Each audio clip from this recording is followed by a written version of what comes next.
Alhamdulillah, kita bersyukur kepada Allah Subhanahu wa Ta'ala. Dialah zat yang memberikan kesadaran bagi hambanya untuk waspada terhadap sesuatu yang berbahaya baginya.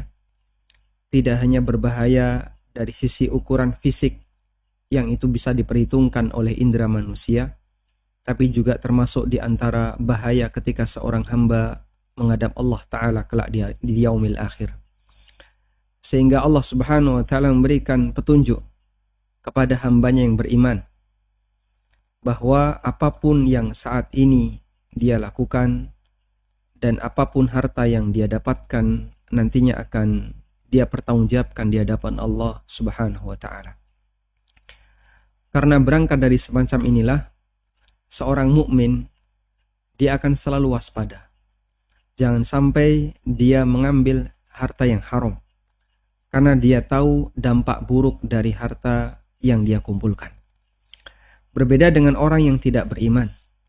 Orang tidak beriman, mungkin dia tidak pernah berpikir bahwa harta itu akan dia pertanggungjawabkan di hadapan Allah. Sehingga dia tidak pernah kemudian perhatian bagaimana cara dia mendapatkan harta. Makanya Allah Subhanahu wa Ta'ala menyebutkan dalam Al-Quran bahwa orang kafir itu sebagaimana layaknya binatang. Alladzina kafaru ya'kulu yatamatta'u kama ta'kulul an'am. Orang-orang kafir, mereka makan, mereka menikmati dunia sebagaimana layaknya binatang. Kita tahu yang namanya binatang mereka makan sebagaimana manusia.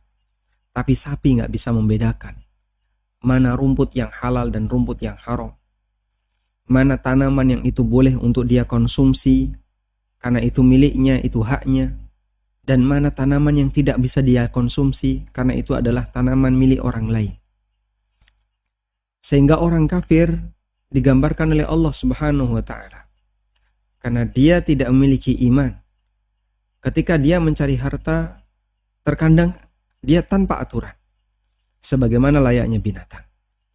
Karena itulah ketika kita menjadi seorang mukmin, kita bersyukur kepada Allah Subhanahu wa Ta'ala. Allah berikan hidayah kepada kita untuk menyadari apa saja harta yang Allah halalkan dan apa saja harta yang Allah haramkan, serta Allah memberikan kita petunjuk untuk sadar terhadap bahaya sesuatu yang haram. Ada pepatah yang mengatakan, "Araftu syarra la li syarri, walakin li tawaqqihi." Aku mengenal keburukan bukan untuk aku amalkan, bukan untuk aku kerjakan, tapi agar aku bisa menjauhinya.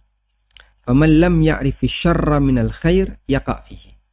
Karena orang yang tidak tahu bagian mana yang buruk, bagian mana yang baik, yaqa' fihi, maka bisa dipastikan dia akan terjerumus ke dalam keburukan.